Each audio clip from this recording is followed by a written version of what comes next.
Hey guys, welcome back to Spooky Silsila and this is part 2 of Internet Archives.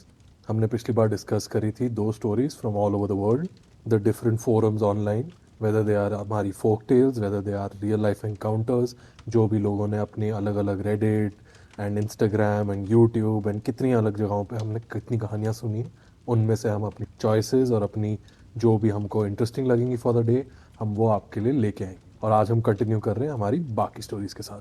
Same रात है भाई। Clearly हम कपड़े same भी नहीं टाइम पे बदले चेंज कर रहे हमारे। हैं। कपड़े भी नहीं बदले हैं। तो अब अगली नरेशन के लिए कौन कर रहा है? We have to, yes, rock paper scissors. Let's go. 1 2 go, 1 2 go, 1 2 go. Triple bluff किया है ना मैंने। मेरी जो ये स्टोरी है, this is the second story that I am telling you all in internet archives. And इस स्टोरी का मैंने नाम रखा है okay. Based on a movie. It Follows, याद है तेरे को? ओह या, काफी इंटरेस्टिंग। मूवी इंटरेस्टिंग थी। हम्म। ये story has nothing to do with the movie. I just felt it made sense to call it It Follows. ये स्टोरी है बाय latter pi 1023 on Reddit, and I felt ये story before like I get into it, हमारे जो superstitions हैं like with in, like हमारा जो culture है, इंडियन सब कॉन्टिनेंट है, हम लोग मतलब काफ़ी दूसरे कल्चर्स में भी देखते हैं ये।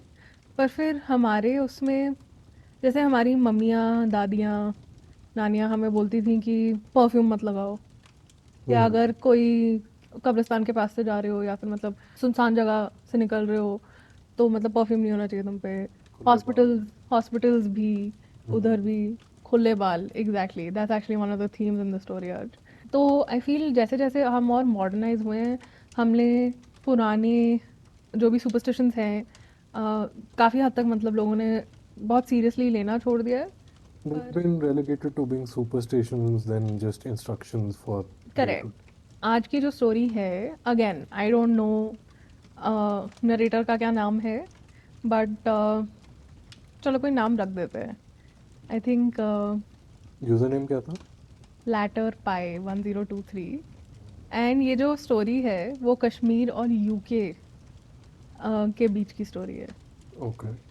तो I think the title that I have given it, It follows, आपको इमीडिएटली समझ में आ जाता है कि एक लोकेशन से दूसरी लोकेशन कोई चीज़ साथ गई है। क्योंकि मेरी एक फ्रेंड है, बहुत क्लोज फ्रेंड है, I hope you are watching by the way, नहीं तो पिटेगी मेरे से, who is also Kashmiri, so I am going to name the character after her. Let's call नहीं बेचारी, ऐसे बैड लक मत लगाओ उसको। कुछ नहीं हो रहा, कोई बैठक नहीं आ रहा उसको। Let's call the narrator Arushi. Okay.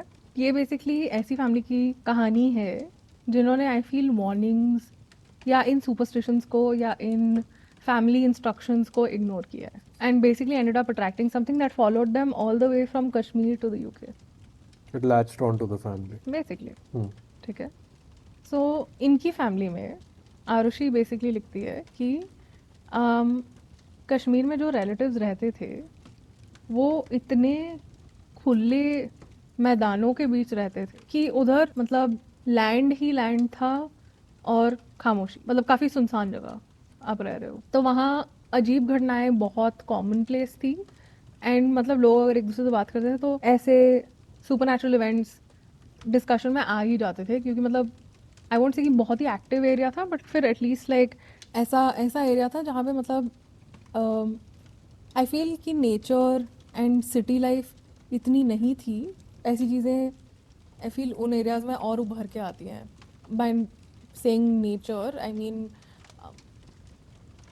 City scapes basically. मतलब never everything mind. Was relatively disconnected and उनके लिए भी वो, अगर अपने आप नहीं कोशिश करे तो काफ़ी क्वाइट एंड आइसोलेटेड लिविंग चल रही है। काफ़ी पुराने टाइम की बात बता रही थी वो, जहाँ पे अपने नाना जी के बारे में बता रही हैं before people move to the UK उनकी फैमिली से। हम्म। ओके। तो एक बार वो जो नाना जी थे वो अपने कोवर्कर्स के साथ एक डिजर्टेड रोड पर काम कर रहे थे, जहाँ अचानक से ही आउट ऑफ द ब्लू एक बहुत ही सुंदर लेडी अपने वाइट ट्रेडिशनल क्लोथ्स में, कश्मीरी कपड़े स्पेसिफाई नहीं किया कि क्या था, फिरन भी हो सकती है, कुछ भी हो सकता है, पर वाइट ट्रेडिशनल क्लोथ्स में उनके सामने आ जाती हैं और वो मतलब बहुत ही लॉस्ट हैं, डायरेक्शंस मांग रही हैं, काफ़ी डिस्ट्रेस्ड है वो औरत। और वो बेसिकली हेल्प मांग रही हैं। जो उनके कोवर्कर्स थे नाना जी के, उनके वो गाड़ी के अंदर थे, वैन के अंदर थे, और जो नाना जी थे वो बाहर खड़े थे। तो वो लेडी बेसिकली उनके पास ही आई थी, के पास आके खड़ी हुई थी। जैसे जैसे वो और पास आ रही थी तो नाना जी ने ना उनके पैर देखे। एंड हमारे जैसे कल्चर में बोलते हैं कि अगर पैर उल्टे होते हैं किसी एंटिटी के, चुड़ैल है। श्योर चुड़ैल है या फिर मतलब इनह्यूमन है।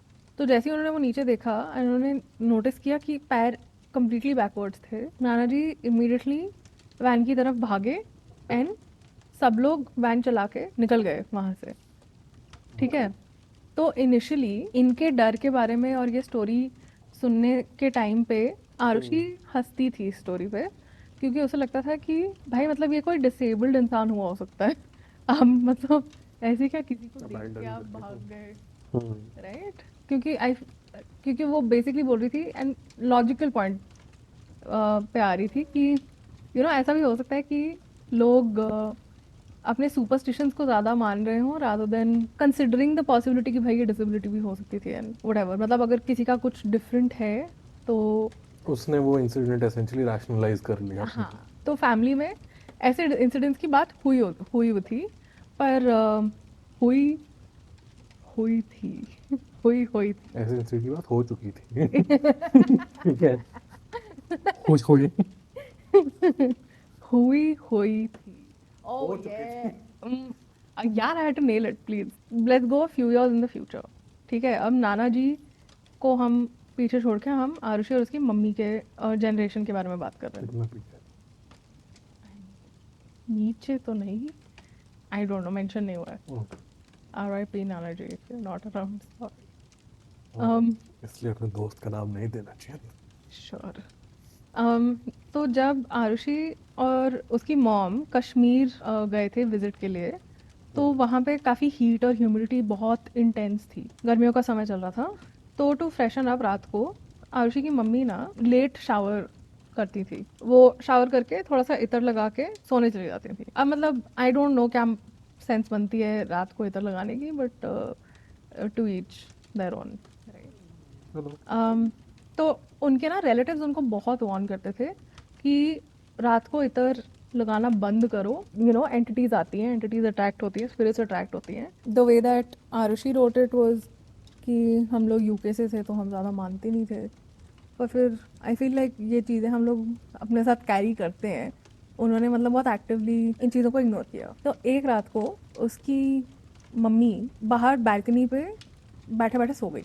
सडनली रात को 3 बजे के आसपास उनके ना डॉग बहुत जोर जोर से बाक करने लगा, सामने देखते हुए, जहाँ जहाँ की मतलब कुछ भी नहीं था। किसी चीज़ को वो देख के बाक कर रहा है, ग्राउल कर रहा है। एंड ये सब होते हुए उनकी मम्मी जाग गई।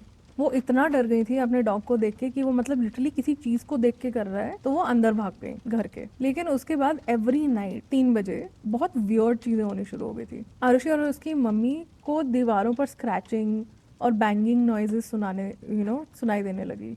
उसकी मम्मी को ना एक कांस्टेंट हैवीनेस लगने लगी, जैसे अपने आप में ही, एंड बहुत अनईजीनेस लगने लगी। पर ऐसा लगता था कि जैसे कोई शैडोज से देख रहा है, कि कोई उन पर नज़र रख रहा है। सिचुएशन इतनी ख़राब हो गई थी कि वो जिस कमरे में सोती थी उस कमरे में भी सोना उनको मंजूर नहीं था। उसके बाद उनको मे भी लग रहा था कि कमरे से रिलेटेड है, क्योंकि मतलब बैंगिंग स्क्रैचिंग जो भी मतलब नॉइजेस वगैरह हो रही हैं काफ़ी मतलब डरावनी थी। तो उनकी जब कश्मीर में लास्ट नाइट थी तो थिंग्स थोड़ा escalated to like a breaking point. Out of nowhere ऐसा लगने लगा था कि somebody was slamming against the shutters, against the doors and making like a horrible like grunting sound, जैसे कोई वाइल्ड हॉग होगा ना वैसी मतलब टाइप। वो इतना पैनिक हो गए कि उन्होंने ना किसी अपने मेल रिलेटिव को बुलाया, फैमिली में ही जो थे। वो ऊपर रूफ पे गए क्योंकि आवाज़ आती जा रही थी।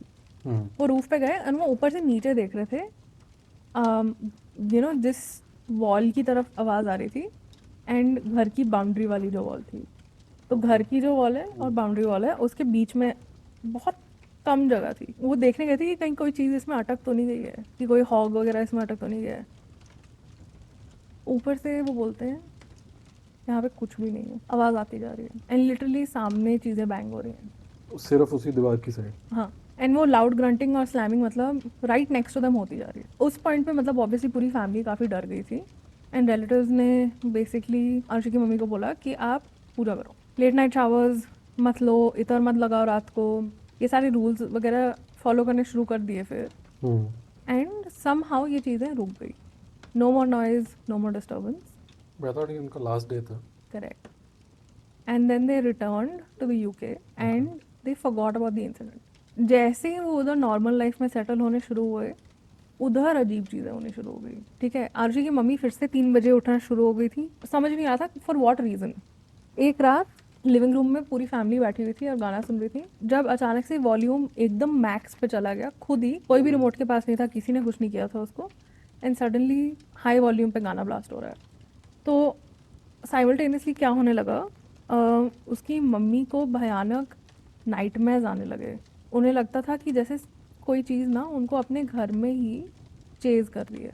उसकी मम्मी को। हाँ, हर कमरे में, एंड कि वो भाग रही हैं और उनमें उन्हें ये नहीं समझ में आ रहा वो किस चीज़ से भाग रही है, क्योंकि उस उनको ना उसका फेस ही नहीं दिख रहा है। पर अदरवाइज उनको एक पूरी एपरेशन दिखती लाइक इमेजिन आप में वो पूरा फियर है एंड आप किसी चीज़ से भाग रहे हो, पर आपको समझ नहीं आ रहा आप किस चीज़ से भाग रहे हो, क्योंकि आपको वो चीज़ ही नहीं दिख रही है, आपको प्रेजेंस फील हो रही है। तो लास्ट चीज़ जो आरुषि ने लिखी है, एक बार रात को उनके घर के जो दरवाजे थे, पैटियो के जो दरवाजे थे, वो अचानक से बहुत जोरों से शेक होने लगे थे, जैसे कोई चीज़ अंदर आने की कोशिश कर रही है। का जो घर था बेसिकली यूके में, वो बिल्कुल ही एक कनाल के साइड में था और बहुत सारे ग्रीनरी थी आसपास, नेचर काफ़ी था, फॉलियज था, काफ़ी पेड़ वेड़ थे। एंड हमारे कल्चर में वैसे भी बोला जाता है कि मतलब ऐसी चीज़ें पानी के पास, पेड़ों पे लिंगर करती हैं। नेचर से काफ़ी क्लोजली रहती है। उन्होंने जाके फ्लैशलाइट भी घुमाई बाहर जब ये चीज़ें हो रही थी, अनएक्सप्लेन्ड, कोई हवा नहीं चल रही है, कोई कुछ नहीं है, बस उनका इतनी अग्रेसिवली पैटियो शेक हो रहा है, उनको समझ नहीं आ रहा क्यों। डर के मारे बेसिकली आशी की मम्मी ने और पूजा पाठ करना शुरू कर दिया था और अपने बिस्तर के नीचे एक चाकू रखना शुरू कर दिया था, हाँ, ये काफ़ी कॉमन वो है।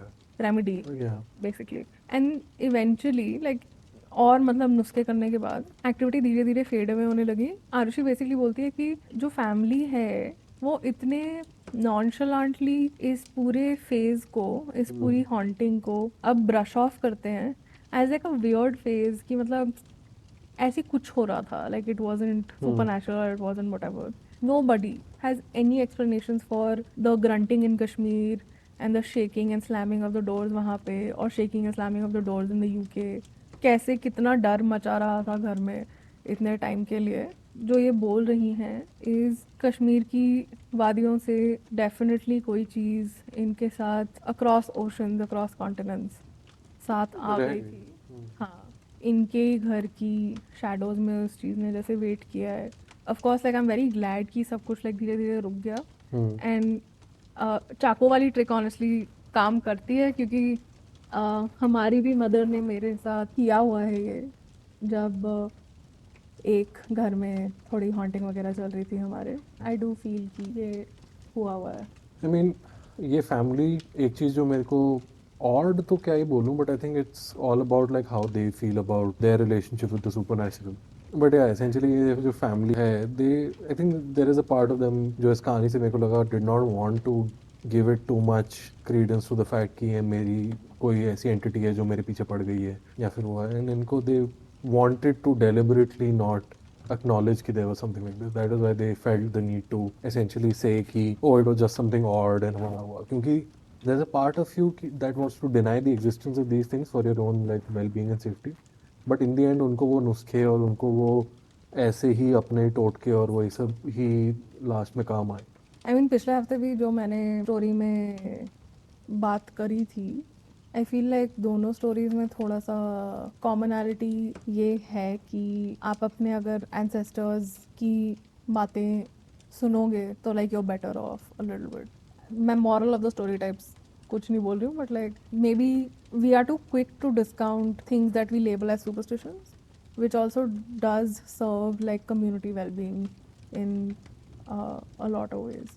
I mean, I just feel कि as long as we can't realistically know what something is or how it is affecting us and our surroundings, there is no reason to essentially discount any of these activities or any of these superstitions, and might as well move forward with a certain amount of respect towards everything, Hmm. Because उन चीज़ों को discount करने से तुम्हारे को कुछ gain नहीं हो रहा और उनको मानने से भी essentially you are not losing anything. Keep मतलब everything in tow while you move forward. I feel that's one way to think about it. The other way like that I feel कि मतलब लोग क्यों डिस्काउंट कर रहे होंगे ऐसी चीज़ को या फिर क्यों नहीं मान रहे होंगे, क्योंकि लाइक आपको एक सेंस ऑफ कंट्रोल फील करना है अपनी लाइफ पे, क्योंकि अगर ऐसी चीज़ें एग्जिस्ट करती हैं तो वो आउटसाइड ऑफ योर कंट्रोल है। वो आप अपनी लाइफ में आप ये कंट्रोल ही नहीं कर सकते कि ऐसी चीज़ें आपको कैसे अफेक्ट कर रही हैं, या फिर आपकी अंडरस्टैंडिंग ऐसी चीज़ों के बारे में काफ़ी लिमिटेड है। बहुत ही natural response to the situation है वेयर पीपल फील कि दे नीड टू थोड़ा rationalise. I think rationalize be and they don't feel like giving any ideas or any such things like a route in your life is the way to move forward from anything that you feel is going to be detrimental to your life or like essentially haunt you. If you let something root into your life, then you start feeling that fear in every day. If they were on the opposite end of the spectrum where they were too easy to embrace the act of like so any form कि of haunting है। हाँ, then they would feel the sort of effects on their day-to-day life, and that sort of roots your actions and beliefs into fear, which really, I believe, holds you down. क्या rock paper scissors करना है, मेरी stories हो गई हैं। मेरे को जीतना है। 1 2 3 go. आप ही सुनाओ स्टोरी, मेरे को नहीं पता। तुम ही सुनाओ, मैं नहीं कर रहा। अभी जो मैं आपके साथ शेयर कर रहा हूँ, it isn't exactly either an incident और a folklore. It is about ritualistic belief in practice कौन एंड से ट्रेडिशन में? From Congo, specifically lower Congo, Africa. And I think वो मेरे को इसलिए फैसिनेटिंग लगा कि it's a culture that we rarely get to interact with, whether it is media और वेदर इट इज़ स्टोरीज. तो मैं उनकी कहानी और उनके वो ढूंढ रहा था जहाँ के sources are again from like colonizer roots, because इनकी अपनी जो हिस्ट्रीज एंड अपनी जो बिब्लियोग्राफी और व्हाटएवर यू वांट टू से जो है उनको प्रिजर्व करने में इन लोगों ने कोई मदद तो करी नहीं. And they were very eager in essentially changing the perspective of the stories from the versions of whatever the colonizing powers were. And this one comes from Britain, के colonies, and most of our own. So इन दोनों countries के बीच में काफ़ी भाईचारा है. But Congo was more affected by Belgium and those countries rather than England. हम clearly are more affected by Chichi. चीज़ें हमारी अंग्रेज चले गए चीची को छोड़ के. चीज़ें इधर आओ। Story has essentially been taken from whatever the English context of their culture was, and especially this was by a reverend who visited Lower Congo ka area. Okay, so this is got it. Somebody who's Missionary. somebody who's essentially treating it like a Mission. heretical practice and वैसे. But I made sure that I didn't leave any of that kind of roots into the story. So we are trying to see what their beliefs are like. And this was called the forest where the dead go.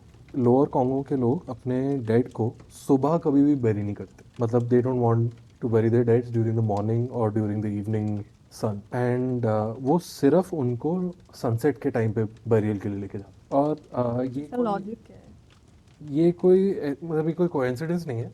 ये एक पुराना belief है इनका, जो essentially इनके establishments and towns and villages के बारे में, कि जैसे हमारे लिविंग टाउन्स होते हैं वैसे इनके स्पिरिचुअल टाउन्स भी होते हैं. और दिन के वक्त ये जो टाउन होते हैं ये टाउन लगभग खाली हो चुके होते हैं, like our own real life spiritual towns also. क्योंकि जो विमेन एंड गर्ल्स होती हैं वो फार्म्स में हेल्प करने गई होती हैं. मैन और बॉयज़ भी फार्मिंग और हंटिंग एंड रिसोर्स गैदरिंग के लिए निकले होते हैं. तो इनमें इस टाइम पे जो भी ये टाउन्स होते हैं इनमें एसेंशियली सिर्फ बड़े बूढ़े और बच्चे जो लोग हैं सिर्फ वही मिले. ये सारे लोग सिर्फ शाम को ही वापस आते हैं, है ना. ये सारी बाकी family members, the mothers, the daughters, the sons, the fathers, they only come back later in the day अपने सारे दिन के काम करके. एंड जब वो लोग वापस आते हैं तभी वो वॉइसेस, वो चहक, वो सब कुछ उस शहर में वापस आते हैं। तो वहीं पे आपको फाइनली लोगों का आना जाना दिखेगा, घरों में फाइनली आग जलती है, वहाँ पे वो कंफर्ट एंड उसकी बात आती है। Towns come back to life when the people come back into the town, right. और ये लोग ऐसे मानते हैं कि इसी तरह जो इनके स्पिरिट्स के टाउन्स हैं वो भी ऐसे ही। तो जब वो सनसेट के टाइम पे अपने डेड को बरियल के लिए लेके जाते हैं, वो इसलिए लेके जाते हैं कि जब वो उनको वहाँ पे बेरी करेंगे, इनका जब स्पिरिट डिपार्ट करे, तो जब वो इन स्पिरिट टाउन्स में जाएंगे, तो जब इनके वेलकम करने के लिए इनको लोग मिले, How cute. ताकि जब ये वहाँ पहुँचे अपनी डेथ के बाद and they are feeling whatever the way they are feeling about their death और whatever, they don't have to be alone, they don't have to not be welcomed by their own families and people. Their ancestors are going to be waiting for them with warm houses and food and everything ready, so that जब ये लोग आएं तो इनको मिलने के लिए कोई वहाँ पे जगह वो मिले। Essentially I love that. That is so nice. And मतलब इनके like a lot of like the African continent and उनकी beliefs are rooted around ancestral I would say practices. a very strong communal root in everything. Correct. And like shamanism and a lot of like nature based, land spirit based. वो भी है, मैं उसमें वो भी add किया हुआ है। उस दिन जिस दिन ये लोग शाम को उनको बैरियर के लेके जाते हैं, सुबह का पूरा टाइम जो निकलता है, उस टाइम पे वो उस बॉडी को प्रिपेयर करते हैं, जहाँ पे वो उनके from their feet to their head, वो एसेंशियली उनके लिए जो इनके अपने वो बीड्स का काम होता है, वो बीड्स प्रिपेयर करते हैं इनको पहनाने के लिए। एंड इनको पूरी जगह बीड्स से बांधा जाता है पूरी बॉडी को, और उसके बाद जो इनके अपने ट्रेडिंग के लिए कपड़े बनाए जाते हैं लोकल, जैसे इनकी कम्युनिटी के अपने जो कपड़े बनते हैं, उन्हीं कपड़ों में इन पूरी बॉडीज़ को बांधा जाता है।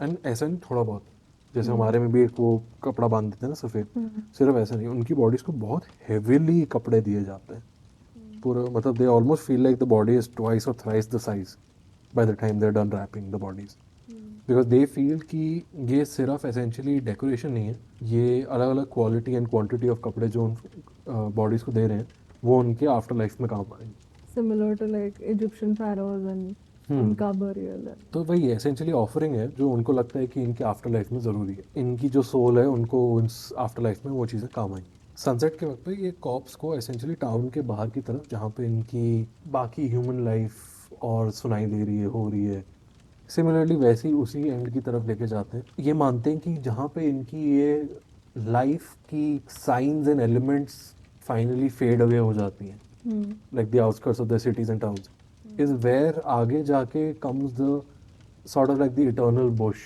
the eternal forest आगे। इन souls को वहाँ पे निकल के आगे उन eternal forest में से spirit towns की आवाज़ें सुनाई देंगी, जैसे इनको अपने घर की सुनाई देती, and they would be able to find their way into the afterlife। And इनके लिए ये भी माना जाता है कि एसेंशियली जब ये लोग उस टाइम पे वहाँ जाते हैं, और जो भी लोग अगर लेट टाइम पे वहाँ पे जाएं, तो उनको उधर एसेंशियली उस इटर्नल फॉरेस्ट की आवाज़ें, उस इटर्नल फॉरेस्ट की मूवमेंट्स दिखाएंगे। इनकी वो relationship is a far more cooperative existence with the spiritual world, and वहाँ पे जाके ये लोग बॉडी को ले डाउन कर देते हैं, और जब तक ये हो रहा होता है तब तक वो सोल वहाँ पे बंधी हुई होती है, एंड वो उस मिस्टीरियस फॉरेस्ट टाउन में एक बार जब निकल जाती है तो उसकी लाइफ जैसे यहाँ थी वहाँ पे कंटिन्यू होती है, और जैसे उसके यहाँ पे आपने उसको कपड़े और वो बीड्स और वो दिए, वो वहीं पे आगे चले जाते हैं। ये इनके लिए एक एंड नहीं है, इन्होंने एसेंशियली शहर बदल दिया। तो वो मानते हैं कि आपने डेथ एक आपका इटर्नल रेस्ट नहीं है, death was the journey that you took to go from our town to theirs. I really like this. I really like this. Forest के अंदर ही आप समा गए हो, you are part of the forest now. And इसी वजह से जब भी कोई बीमार हो जाता है या ऐसा कुछ भी होता है, तो ये लोग जंगल में डाल देता है। जंगल में डालते हैं। ये लोग मानते हैं कि उनके बीमार होने की जो भी वजह है is an unnatural reason, It's spiritual. या एंड उसकी वजह से अगर जब भी कोई बीमार पड़ता है ना, तो वो माना जाता है कि किसी और एक्सटर्नल फोर्स का नाम है which is called Ndoki, NDOKI, so I'm assuming it's Indoki or whatever they might call it. Essentially एक आपकी लाइफ में एक वो evil spirit आ गई है जो आपकी उसको डिस्ट्रॉय कर रही है, और इसी की वजह से वो विच डॉक्टर्स शैमन्स जो आप बोल रहे थे उनको बुलाया जाता है। और ऐसे केस में लोगों ने कई बार ये देखा है कि अगर ये लोग, and this is from the account of the reverend who was recording this, so according to them, जब इनकी कोई बीमार पड़ा और उनकी हट में ये शैमन्स गए उनकी क्योरिंग के लिए, तो वहाँ पे इन शामन और उस आदमी के सिवाय उस हट में कोई नहीं, and everyone else has to wait outside. And जब ये लोग बाहर वेट कर रहे हैं, इनको अंदर से बहुत लोगों की आवाज़ें आ रही, सिर्फ अगर जैसे एक आदमी बीमार है था एंड ये शामन को बुला के लेके, पर अंदर से जब आवाज़ें आ रही थी, वो आवाज़ें इनको औरतों की, बच्चों की, बूढ़ों की आ रही, कि वो सारी एंटिटीज और वो सारे लोग बातें कर रहे हैं अंदर, और ये शामन उनसे वो कर रहा है। Basically ancestors are हाँ। land spirits are. वो बोल रहा था कि इनके बीच में एक कॉन्वर्सेशन और एक कांस्टेंट डायलॉग चला, उसको नहीं समझ आ रहा था, और वो क्लियरली उसको क्या इंटरप्रेट किया वो इसमें कोई है नहीं। नहीं, but like also just anybody who is writing an account like this, जो कि मतलब ऐसी चीज़ को डॉक्यूमेंट कर रहा है, अब जैसे तू जो मेरे को स्टोरी सुना रहा है इज़ वेरी लिमिटेड टू इस बंदे की अंडरस्टैंडिंग ऑफ कि क्या हुआ उधर, एंड ऑफ कोर्स आप इस बात पर रिलाई नहीं कर सकते कि मतलब कितनी एक्यूरेट है, या फिर उसके अपने मॉरल्स ने, उसकी अपनी वैल्यूज़ ने उसको कितना अलाउ किया है फुल्ली ऐसे यू नो एक्सपीरियंस को डॉक्यूमेंट करने का, और उसको कितना ही समझ में आया होगा. नहीं, I would agree with this because, but there is a slight contradiction to them. There's an alternative explanation there, which is they were very eager to provide credence and any sort of backing to their Congolese culture in that moment, especially from the British side, because historically what was happening at that point, Belgium had already taken control of the Congo. And do you know about what Belgium did in the Congo? Not great things, I assume. जैसे हम बोलते हैं ना कि हमारे को लूट लिया, I think it is a genuine next episode of what Belgium did in Congo. It is horrifying mass murders, genocidal behavior. Essentially, because of those behaviors, they were able to get a lot of profit out of the Congo. And these other powers wanted to stop them from becoming more and more influential. Their British emissaries and whoever were going to Congo were trying to provide an image of what Congo is like, what their culture is like, what the people are like, just so that they can prove that the existence and the behavior of the Belgium within the Congo is causing a very sort of like a detrimental impact to the people, and they should be stopped from exploiting these people more. Not because they were feeling great about them, but because they wanted to get back control of the region. It was their own behavior that essentially led Belgium to come and take control. They were now like, इनको कैसे फायदा हो रहा है यहाँ पे, हमारे को होना चाहिए था, and they were just like चुगली करने बैठ गए. तो ये चुगली करने की वजह से they would be more profited by providing a much more clearer story of what the culture and people of Congo are like. अभी तक बहुत क्यूट लग रही थी ना स्टोरी. नहीं मतलब because we were talking about you know cultural context. Of हाँ. course, a lot of it eventually is also Like found. that part of the story I hadn't prepared. I just know that from like history of what they did. And I mean, if people are interested, I'll pick up that story for next episode. Or maybe a little bit later, क्योंकि जो Bhopal gas tragedy वाला episode था, I still think about it and I'm still really like it. I am not a fan. Did not like that episode. Not Mostly because of what I was hearing. We both have our specialties. Coming back to what happened there, कि अंदर उस हट के conversations चल रही, the shaman is there and the person inflicted by sickness is there. उनको आवाज़ें सुनाई देती हैं and they hear like a full conversation inside. And जब वो शामन बाहर आके लोगों को एड्रेस करता है, तो वो essentially ये बोलता है कि फैमिली के किसी मेंबर ने हमारे जो लोकल कस्टम्स है उनको तोड़ा है, और essentially दगाबाजी की वजह से इन्होंने हमारे लोगों पे एक कलंक वो कर दिया, and now it is caused a sort of disdain from the ancestors towards your family. That is Y ये लोग आपके ऐसे ट्रीटमेंट कर रहे हैं. That is your sickness that has taken over your family. And आपने हमारे ही जो इनके चार्म्स हैं वो सबको भी ढंग से इस्तेमाल नहीं किया हुआ, and you are not paying the correct kind of respect to your own people.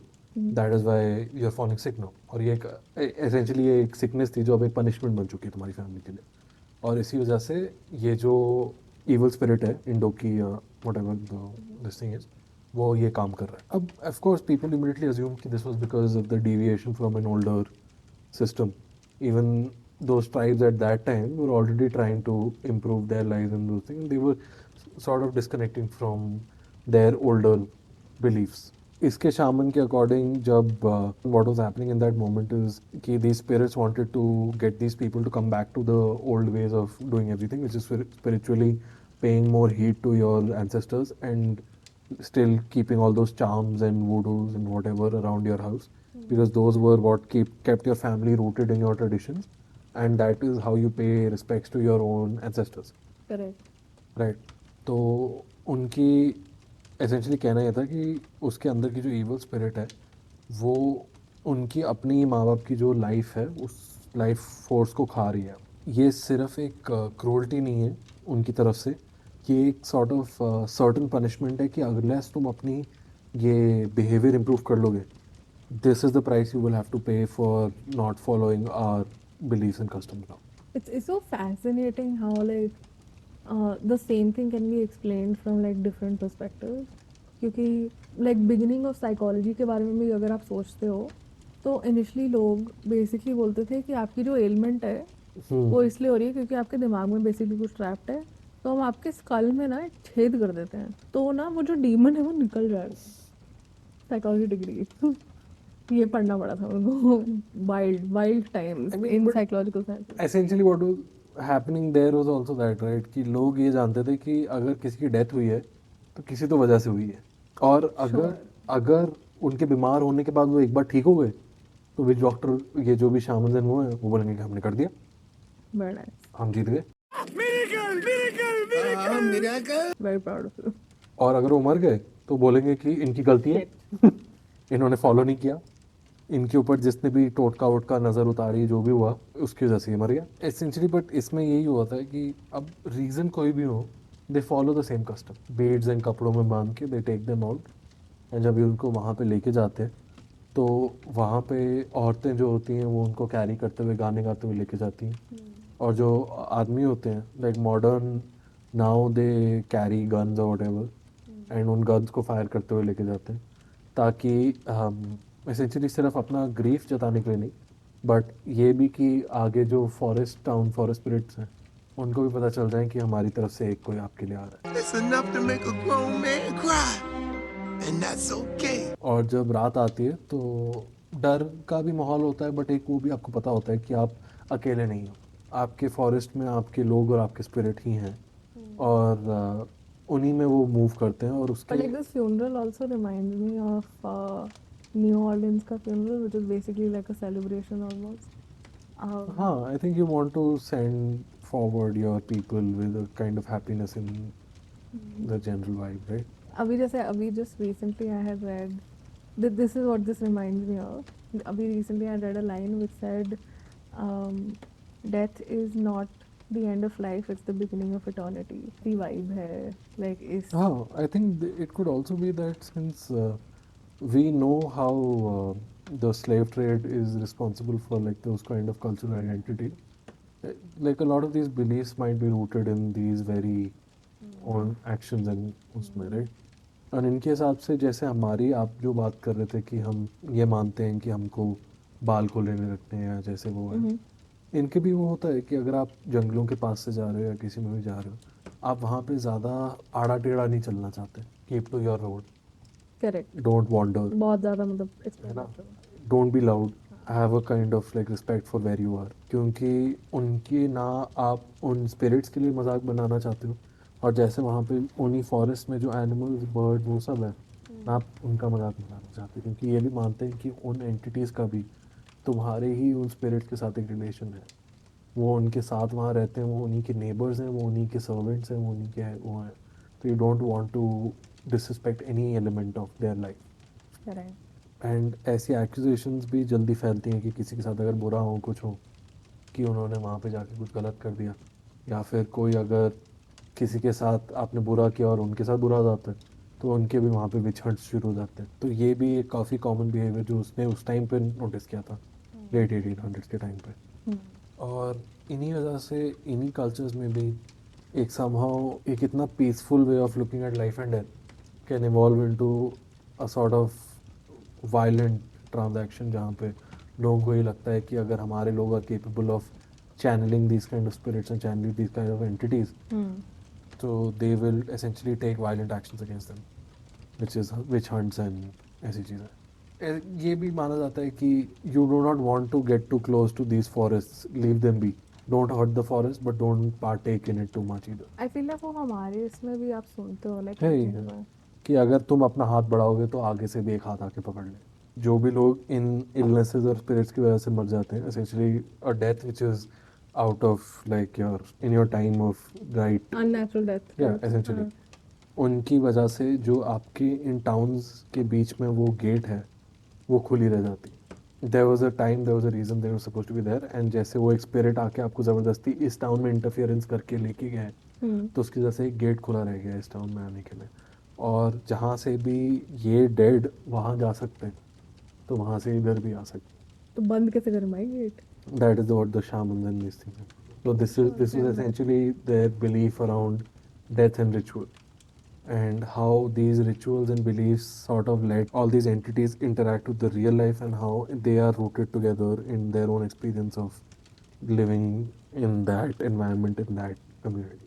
मतलब इतनी सारी चीज़ें आप टाई इन कर सकते हो ना ऐसी स्टोरीज में, लाइक जैसे दरवाज़ा खुला रह गया वाला thing that you say, it reminds me of Halloween के टाइम पे जो बोला जाता है कि the veil is thin between the worlds, it's pretty much that, it's a gateway is open. हाँ, मतलब इंडियन कॉन्टेक्स्ट में कई बार ये भी कहा जाता है ना कि if somebody experiences something supernatural in their life, especially a possession or a sort of haunting, then उनके लिए उनकी बॉडी के वो दरवाजे और that portal essentially is open in their existence, and बाकी चीज़ें easily आ जा सकती हैं। वो एक काफ़ी कॉमन एस्पेक्ट है जो हमारी बिलीफ्स में एक थ्रू लाइन है कि वंस यू एक्सपीरियंस इट और once you come into contact with it, वो आपकी आंख उस चीज़ के लिए खुल चुकी है। लिटरली वही बोला जाता है कि like if you seen the darkness, like the darkness sees you back, but also your ability to see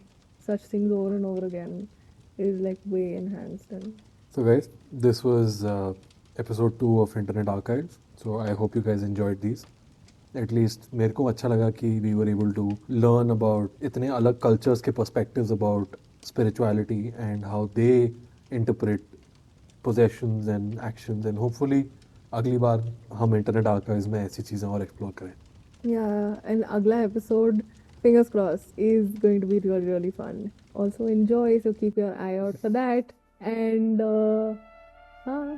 bye bye. See you next time. See you guys.